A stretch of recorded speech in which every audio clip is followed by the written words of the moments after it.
अगर आप group D 2025 में एग्जाम दे रहे हैं और आपको क्वेश्चन लगाने का सही तरीका नहीं पता है, अगर आप कॉमन तरीके से लगाते हैं तो एग्जाम में आपको टाइम कम पड़ जाएगा। पता चला 25 क्वेश्चन मैथ्स में है तो आप 20 ही बना पाए, 21 बना पाए। अगर पूरे के पूरे क्वेश्चन बनाना चाहते हैं और ज़्यादा से ज़्यादा अटेम्प्ट करना चाहते हैं तो क्वेश्चन लगाने का बेहतर तरीका आपको पता होना चाहिए। आज की क्लास में हम वो 15 क्वेश्चन डिस्कस करने वाले हैं जो आपके एग्जाम में आ रहे हैं, लगातार पूछे जा रहे हैं, और उनको लगाने का सबसे बेहतर तरीका क्या हो सकता है एग्जाम में, वो हम डिस्कस करेंगे, जिससे आप क्वेश्चन देखते आंसर लगा सकते हैं। कुछ क्वेश्चन 3 सेकंड वाले भी होते हैं, कुछ 5 वाले होते हैं, कुछ 10 सेकंड वाले होते हैं। कैसे लगाना है वो सारा कुछ यहाँ पे डिस्कस हो जाएगा। यानी अगर ये क्लास आपको अच्छी लगती है तो वीडियो के नीचे कमेंट करके बताइएगा, साथ में लाइक करिए और साथ में शेयर करेंगे। तो स्टार्ट करते हैं आज के पहले बेस्ट क्वेश्चन के हिसाब से। अब ये क्वेश्चन ग्रुप डी 2025 में पूछा गया है और उसी बेस पे क्वेश्चन आपको दिए गए हैं कि जो क्वेश्चन आपका प्रीवियस ईयर क्वेश्चन दिया गया था। दो संख्याओं का अनुपात दिया है, पहली संख्या में 10 की वृद्धि हुई है, दूसरी संख्या में 20 की कमी की गई है, और फिर बोला कि नया अनुपात जो हमारे पास है 2-3 हो जाता है, तो दोनों संख्याओं का योगफल क्या होगा। ऐसे केस में आप चाहें तो क्रॉस प्रोडक्ट मेथड का बेसिक रूल लगा के अप्लाई कर सकते हैं, एक्स मान के लगा सकते हैं, लेकिन आपसे पूछा क्या गया है पहले तो वो ढूंढना होता है। हमसे पूछा गया दोनों मूल संख्याओं का योगफल, तो हम इन दोनों को जैसे जोड़े तो हमारे पास 18 आ गया। ये 18 जो है ना 9 के मल्टीप्लीकेशन में है, 2 के मल्टीप्लीकेशन में है, तो हमको बस ऑप्शन में देखना है कि 9 से कटने वाला कौन सा नंबर है। तो हमने देखा 6 2 8 1 9, ये आंसर हो गया आपका। 5 4 9 3 नहीं कटने वाला, 4 2 6 7 नहीं कटने वाला, 8 6 14 और 3 ये नहीं कटने वाले। यानी क्वेश्चन देख के ही आप आंसर निकाल सकते थे कि कौन सा वाला ऑप्शन आपका होने वाला आंसर। हम बात करते हैं दूसरे क्वेश्चन का। दूसरा क्वेश्चन जो हमारे पास है कि 13 के प्रथम 17 गुणजों का औसत ज्ञात करें। इस बेस पे 3-4 क्वेश्चन आ चुके हैं अलग अलग। अब इन क्वेश्चनों को दो तरीके से लगाया जाता है।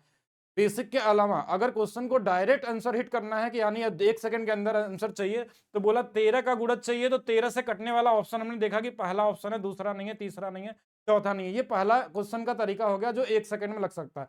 अगर एक से ज्यादा ऑप्शन मिल गया आपके एग्जाम में तो हम क्या करते हैं कि 17 गुणजों का औसत निकालना है तो 1 से लेके 17 तक का औसत निकाल लेते हैं। ये क्या आता है 1 + 17 बटे में 2, यानी इसकी वैल्यू हमारे पास 9 आ गई। अब 13 का गुणज बोला तो इसमें 13 से गुणा कर लेंगे, और अगर मान लीजिए पूछता 5 का गुणज तो 5 से गुणा कर लेते हैं, 7 का बोलता तो 7 से गुणा कर लेते हैं, 9 का बोलता 9 से कर लेते हैं। लेकिन उससे पहले हम देखेंगे ये जो गुणज पूछा गया उसके ऑप्शन में गुणा तो करना ही है लास्ट में, तो उससे कटने वाला नंबर भी हो सकता है। तो ये क्वेश्चन किसी के लिए 4 सेकंड भी हो सकता है और किसी के लिए 10 सेकंड और किसी के लिए 30 सेकंड भी हो सकता है। डिपेंड करता है किस तरीके से आप क्वेश्चन एग्जाम में देखते हैं और लगाते हैं। जैसे बोला गया एक ठोस अर्धगोले की त्रिज्या 16 सेंटीमीटर है और संपूर्ण पृष्ठ का क्षेत्रफल ज्ञात कीजिए। देखिए ये क्वेश्चन आपका 2025 में पूछा गया था। ग्रुप डी में भी सेम पैटर्न पे क्वेश्चन आ गया आपके एग्जाम में, अर्धगोले वाले पे पूछा गया है और बेलन पे भी क्वेश्चन पूछे जा रहे हैं। तो क्वेश्चन में देखिए अर्धगोले का अगर आपको ये पता है कि इसका संपूर्ण पृष्ठ का जो क्षेत्रफल होता है 3πr² होता है, तो सबसे पहले आपके माइंड में क्या आना चाहिए कि पाई है तो 22 से कटने वाला नंबर यानी 11 से कटने वाला, लेकिन ऐसा ऑप्शन में दिख नहीं रहा था, लेकिन इसमें एक नंबर और दिख रहा था 3। अगर 3 से कटने वाला एक ही ऑप्शन है तब तो आपका काम हो गया, नहीं तो फिर आर की वैल्यू रख के लगाएंगे हम। और 3 से कटने वाला मतलब देखिए 6 कट जाएगा, 7 4 11 नहीं कटता, 6 कट जाएगा, 8 7 15 कट जाएगा, ये 7 6 13 नहीं कटता, यहाँ पे हमारे पास 6 कट जाएगा, 8 नहीं कटता, यानी एक ही ऑप्शन था आपके पास। तो हमको आर की वैल्यू रख के कैलकुलेशन करने की भी जरूरत नहीं थी। वैसे बहुत छोटा क्वेश्चन है, आप गुणा भी कर लेते तो भी आंसर मिल जाता आपके पास। चलिए नेक्स्ट क्वेश्चन देखेंगे। एक क्वेश्चन ये रिपीटेड क्वेश्चन आ रहा है, बार बार आपके एग्जाम में रिपीट हो रहे हैं ग्रुप डी में, इसको तो एकदम ध्यान से पढ़ के जाइएगा। कल वाली क्लास में मैंने बताया था कि जैसे एक पाइप है 27 घंटे में भर सकता है, एक अन्य पाइप है हमारे पास 28 घंटे में खाली कर सकता है। यदि दोनों पाइप को एक साथ खोला जाए तो टैंक का 1/4 भरने में कितना समय लगेगा। हमने बताया था कि अगर एक भरने वाला एक खाली करने वाला है तो दोनों का सिर्फ गुणा करके इनके डिफरेंस से भाग दे देते हैं, यही आंसर हो जाता है। अगर क्वेश्चन में आगे भी कोई डेटा दिया कि इसका 1/4 भरना है, 3/4 भरना है, 2/3 भाग भरना है, तो उसका गुणा कर लेंगे। लेकिन हम ये मल्टीप्लाई भी क्यों करें, हमको दिख रहा है 27 में हमारे पास जो नंबर है हमारे पास वो 9 से कटने वाला नंबर हो सकता है, लेकिन अगर एक से ज्यादा नंबर कट गया फिर आपको गुणा भी करना पड़ सकता है। अगर गुणा करना भी हुआ तो 4 से 7 बार 7 7 49, लास्ट में 9 आने वाला है। पूरा गुणा कभी नहीं करना है। अगर 9 से कटने वाला नंबर एक से ज्यादा मिल गया तो हमने छोड़ दिया इसको। देखिए हमारे पास ये नंबर भी कट रहा है और ये वाला नंबर भी कट रहा है, तो कई नंबर कट रहे हैं, तो हमने बस देखा कि यूनिट डिजिट लगा लिया, 9 आ गया, लास्ट में एक ही ऑप्शन है, तो हमारा ये आंसर हो गया। अगर नहीं होता तो गुणा भी कर सकते थे। तो हर जगह आपको एक एक सेकंड बचाना होगा, तभी आप और क्वेश्चन जहां पे मुश्किल लगता होगा आपको वहां पे टाइम आप दे सकते हैं। नेक्स्ट क्वेश्चन देखिए, वही सेम पैटर्न पे क्वेश्चन ये वाला है, इसको भी ध्यान से सभी लोग देखेंगे कि ए और बी मिलकर एक काम को 6 दिनों में करते हैं, यदि ए अकेले 7 दिनों में करता है तो ए और बी कितने दिनों में कर सकते हैं। ये पिछला जो क्वेश्चन है ना, उसी का ये टाइम एंड वर्क में थोड़ा सा उससे अलग है। कभी भी दो लोगों का काम दिया हो, अगर आपको कि दो लोगों का काम दिया हो और ए का अकेला दिया हो, तो ऐसे केस में अगर हमको दूसरे का चाहिए यानी बी का चाहिए, तो सिर्फ वही सेम चीज करना है, दोनों का गुणा करके दोनों को डिफरेंस से भाग दे देना है। आंसर आ गया 42। आंसर आ गया आपका 42, यानी इतना ही करना था। कभी भी ऐसा नहीं कि एलसीएम लेके इसमें टाइम वेस्ट करें। सपोज करिए अगर ऐसा क्वेश्चन होता कि ए प्लस बी प्लस सी किसी काम को 6 दिनों में करते हैं, और यहां दे देता कि बी प्लस सी किसी काम को 7 दिनों में करते हैं, अगर आपसे ए का पूछा जाता तो भी वही आंसर आता, 6 गुणे 7, डिफरेंस 1 का है। इन दोनों के डिफरेंस से डिवाइड कर देते हैं। और ये सारे चीजें आपको ट्रिक वाली क्लास में बता दी गई, आप यूट्यूब पे सर्च करेंगे दिख जाएंगे आपको। चलिए फिर से नेक्स्ट देखते हैं हम लोग। यहाँ पे एक क्वेश्चन और, ये क्वेश्चन रिपीट हो रहा है, इसका एक अलग से वीडियो बना के भी मैंने बताया था कि बोट एंड स्ट्रीम से क्या क्वेश्चन आ रहा है कि एक नाव धारा के प्रतिकूल। ऐसे क्वेश्चनों के लिए हाई लेवल का कॉन्सेप्ट यूज करते हैं। वो कॉन्सेप्ट क्या होता है हमारे पास, हमने बताया था कि बोट लिखना है, वाटर लिखना है, डाउन स्ट्रीम लिखना है, अप स्ट्रीम लिखना है। इतना ही लिखते आपके बोट एंड स्ट्रीम के 100% कोई भी लेवल का क्वेश्चन सॉल्व हो सकता है।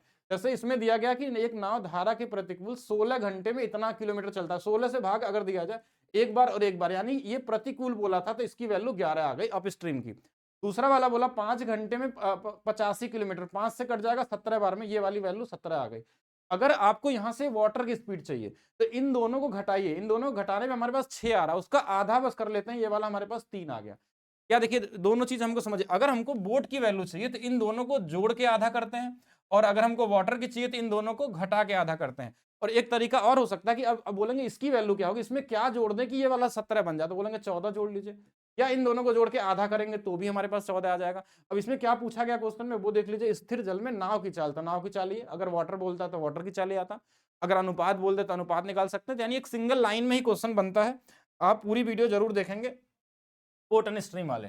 अब इस एक क्वेश्चन देखिए, ये शुरू से आ रहा है, यानी डे 1 से इस पैटर्न पे क्वेश्चन आपसे पूछा जा रहा है कि किसी विक्रेता को 29 रुपए प्रति संतरा बेचता है तो उसे 75% की हानि होती है। 75 की हानि मतलब वो बेच रहा है 25% पे, 25% पे बेच रहा है। और फिर क्वेश्चन में क्या बोला कि यदि वो 75% का लाभ अर्जित करना चाह रहा है, उसको चाहिए बेचना कितने में चाहता है वो, 175 में। अगर इनका अनुपात देखेंगे तो 1 और 7 का है, 1 की वैल्यू 29 है तो 7 की वैल्यू निकालनी है। अगर यूनिट डिजिट भी लगाते हैं ना, इसमें भी 29 का गुणा करेंगे तो 7 9 63, 3 वाला ऑप्शन आ जाएगा, या 7 से कटने वाला ऑप्शन भी ढूंढ सकते थे ऑप्शन में कि कौन सा वाला हो सकता है।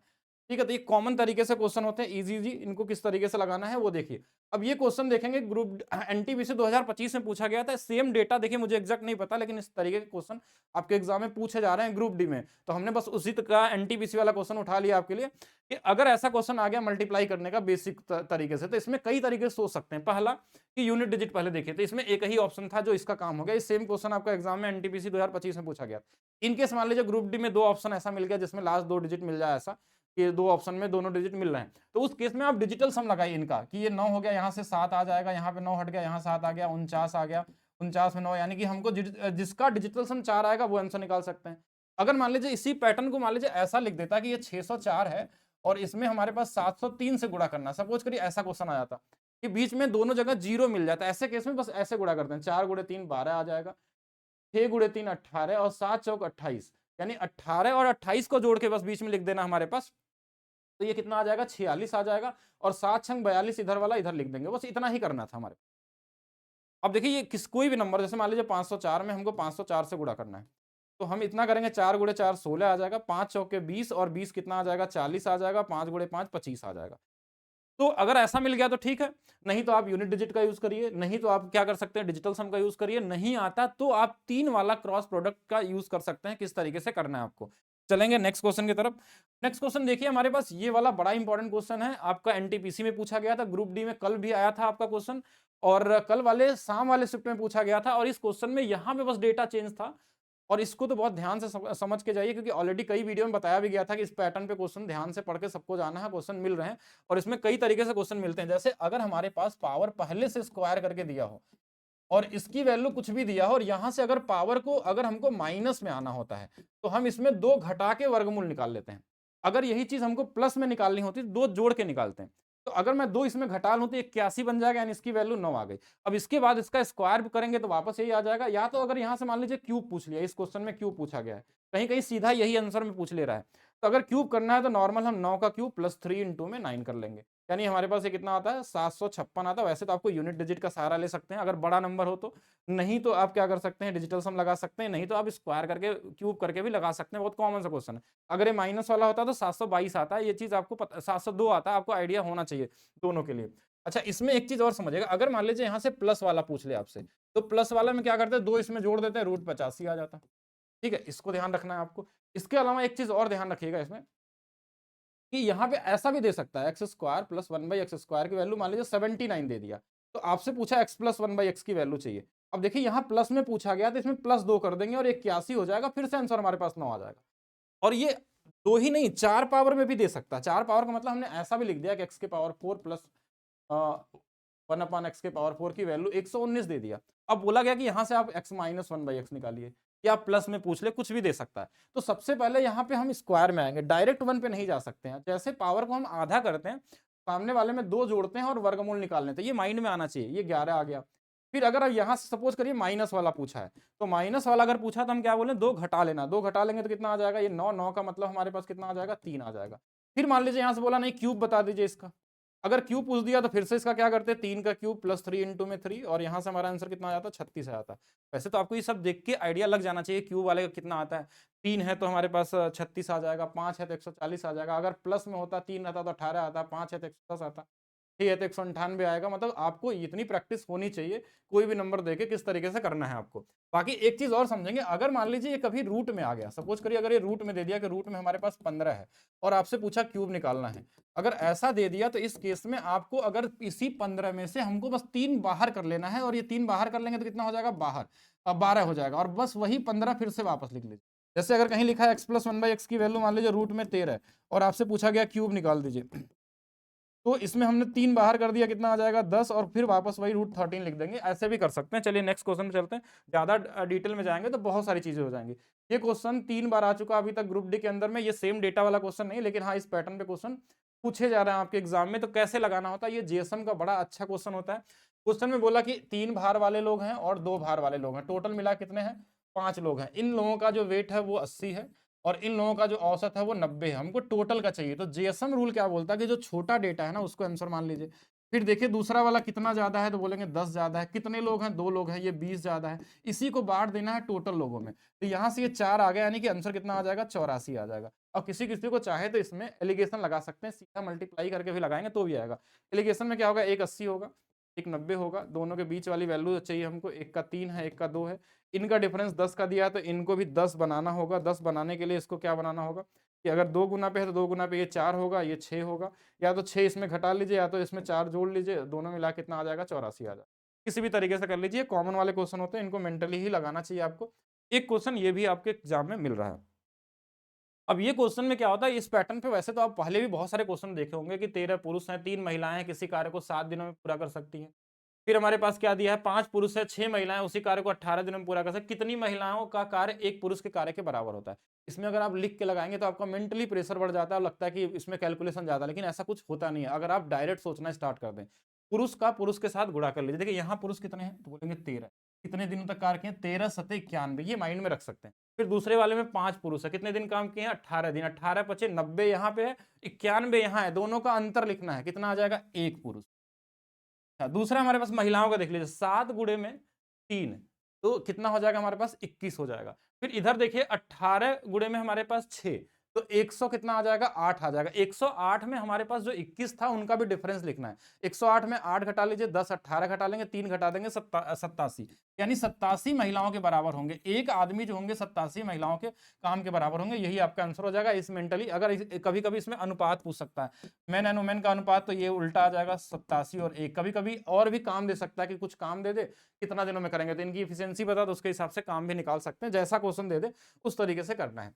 एक बेलन का वक्र पृष्ठ का क्षेत्रफल उसके संपूर्ण पृष्ठ क्षेत्रफल का आधा होता है। यदि उसकी ऊंचाई 12 दिया है तो इनका व्यास कितना होगा। अगर कभी भी अगर आपका संपूर्ण पृष्ठ क्षेत्रफल से पृष्ठीय क्षेत्रफल अगर आधा है तो इस केस में रेडियस और हाइट हमेशा बराबर होते हैं।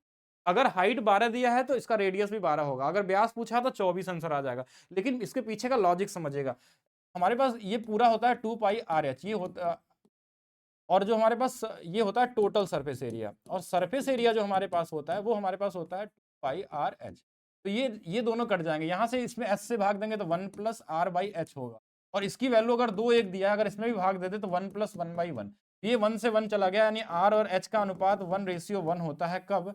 जब ये इसका आधा होता है। तो 1:1 का रेशियो, इसका मतलब अगर हाइट 12 है तो रेडियस भी 12 होगी, यानी व्यास पूछा गया तो उसका डबल हो जाएगा, 24 हो जाएगा। रेडियस पूछता तो आंसर कितना आता? 12 ही मिल जाता हमारे पास। ये क्वेश्चन कम से कम 3 बार से ज्यादा पूछा जा चुका आपके एग्जाम में इस बार। 27 पहले दिन भी आपको देखने को मिला था, 28 वाले में देखने को मिला था, 1 दिसंबर वाले को देखने को मिला था, अलग अलग तरीके से पूछ लिया था। ऐसे क्वेश्चनों का एक ही तरीका एग्जाम में सबसे ज्यादा मतलब इजी तरीके से लगा सकते हैं। लगाने के तो 3-4 तरीके हैं, आपको क्लास में बताए गए होंगे। सीपीएमपी का जो रिलेशन हमारे पास होता है वो 100 माइनस डिस्काउंट और 100 प्लस प्रॉफिट वाला होता है। अगर लॉस दिया हो कभी ना, तो यहाँ पे माइनस में लॉस भी हो सकता है।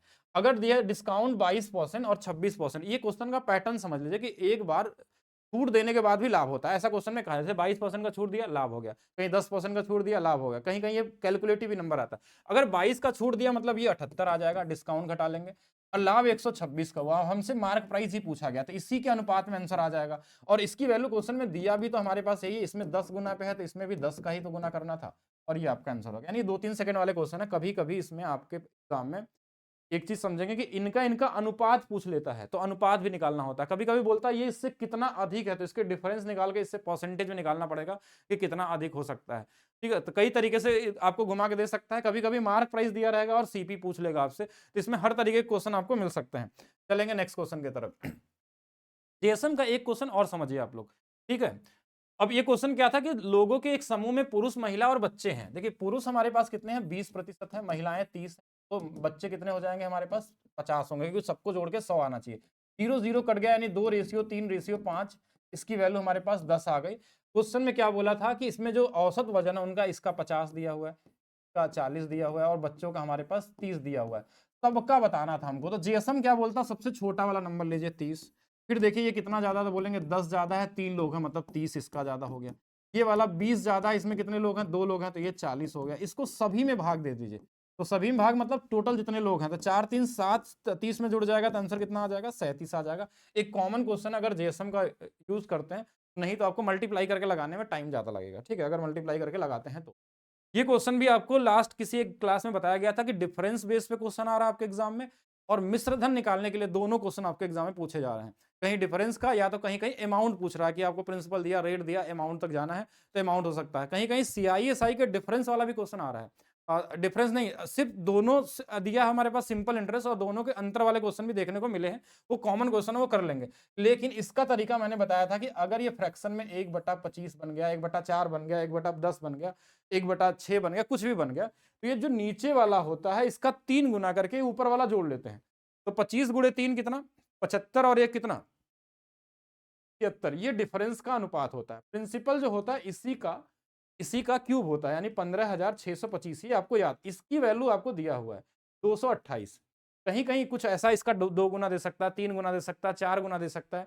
अब ये कितना गुना पे हो सकता है, ये आपको देखना है कि 76 से कितने बार में कटने वाला है। तो ध्यान से देखें तो 3 गुना पे है। 75 का 3 गुना होता है 225, 3 उससे ज्यादा है, तो ये 3 गुना, तो इसका भी आंसर जो होगा ना 3 गुना पे होगा। 15,000 का 3 गुना जो होता है 45,000, 600 का 3 गुना 1800, 25 का 75, यानी कि 46,875। यानी पहला वाला आपका आंसर हो जाएगा। बेसिक क्वेश्चन है, बाकी आप 3 का मल्टीप्लिकेशन चेक कर सकते थे, 25 से कटने वाला नंबर देख सकते थे। 25 से कटने वाला ये नहीं था, बाकी ये भी कट सकता था, ये भी कट सकता था, ये भी कट सकता था। इसके लिए हमने 3 का अलग से देख सकते थे। 3 वाले में देखिए क्या ये कट सकता था, 6 3 ये नहीं कटने वाला था, 3 में ये कट सकता था, 7 5 12 8 4 ये दोनों कट सकते थे।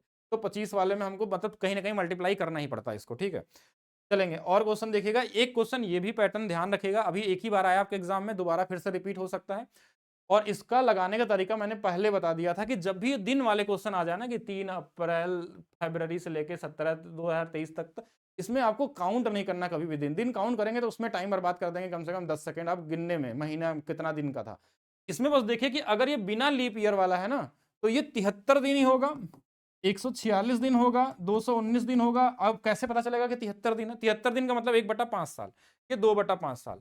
ये होता हमारे पास 3/5 साल। अब 1/5 का मतलब ये दिन इनके महीनों के बीच में अगर लगभग 2 से ढाई महीने का 2 महीने नहीं 2 ढाई से 3 महीने का अंतर लगभग आपको आइडिया लग जाए कि हाँ ये फरवरी है, मार्च, अप्रैल है, 3 महीने के बीच का मामला है, तो ये 73 दिन वाला होगा। लेकिन अगर ये लीप ईयर होता है यहाँ 24 तो ये जरूर एक नंबर और आता है 61 दिन, जो 366 बन जाता है ये, क्योंकि अगर वो 73 वाला रहता तो लीप ईयर रहेगा तो उसमें 366 दिन, ये 1/6 हिस्सा होता है। तो आपका अगर ये बिना लीप ईयर वाला मतलब ये 1/5 वाला है, आपको कुछ नहीं करना है, इस 2000 का 6% निकालना है, तो 6 दूना 12 120 है, इसी का 1/5 हिस्सा कर लीजिए। अगर ये लगभग 6 महीने का गैप होता तो 2/5 कर लेते। ये 24 आपका आंसर है। सपोज करिए अगर हमारे पास यहाँ पे कोई ऐसा नंबर होता तो लीप ईयर होता तो हम 1/6 से भाग देते, 20 आंसर आ जाता। क्योंकि वैसा ही क्वेश्चन सेट किए जाते हैं एग्जाम में, वैसा टाइम बर्बाद नहीं करना। ये वाला क्वेश्चन आपको लगातार मिल रहा है, बहुलक वाला क्वेश्चन लगातार मिल रहा है, मीडियन वाले क्वेश्चन आपको मिल रहे हैं, बेसिक वाले फार्मूले पे भी बेस क्वेश्चन आपको देखने को मिल गया एक शिफ्ट में। अब ये जैसे दिया कि प्रथम 155 सम संख्याओं का औसत क्या होगा, तो सम संख्याओं में क्या होता है, अगर 155 बोला तो इससे एक ज्यादा वाला हो जाएगा, अगर विषम रहता तो वही आंसर हो जाता। ये बेसिक जानना आपको पता होना चाहिए। बाकी अभाज्य संख्या से क्वेश्चन आ रहा है कि जैसे दो नंबर दे दिया कि 100 के और 200 के बीच में कितनी अभाज्य संख्या है, वो आपको निकालने के लिए पूछा जा सकता है, या उनका योग पूछा जा सकता है। शुरू से लेकर कितनी अभाज्य संख्या, मतलब ये अभाज्य संख्या को पढ़ के जाना है कि ट्विन प्राइम नंबर क्या होते हैं, प्राइम नंबर कितने होते हैं 1 से 100 तक, 25 तक कितने होते हैं, 50 से 100 के बीच में कितने होते हैं, सब दो नंबर, 2 डिजिट का सबसे बड़ा कौन सा है, 3 डिजिट का सबसे छोटा कौन है, बड़ा। ये बेसिक जो जानकारी होती है प्राइम नंबर का जरूर पढ़ के जाइएगा, उससे भी क्वेश्चन आपको मिल रहे हैं एग्जाम में। तो ये थे आज के आपके लगभग 15 से ज्यादा ही क्वेश्चन हो गए। तो ये 15 वो क्वेश्चन जिनको आप पढ़ के अपने एग्जाम में कम से कम 4-5 क्वेश्चन तो यहाँ से निकाल सकते हैं, या अपने लगाने का नजरिया बदल सकते हैं। तो मिलते हैं नेक्स्ट वीडियो में। अभी आप क्या करना है, वीडियो को लाइक करिए, शेयर करिए, साथ में कमेंट करके बताइए कि इस तरीके से और भी वीडियो आपको बनाए जाएं। तो मिलते हैं नेक्स्ट वीडियो में। धन्यवाद।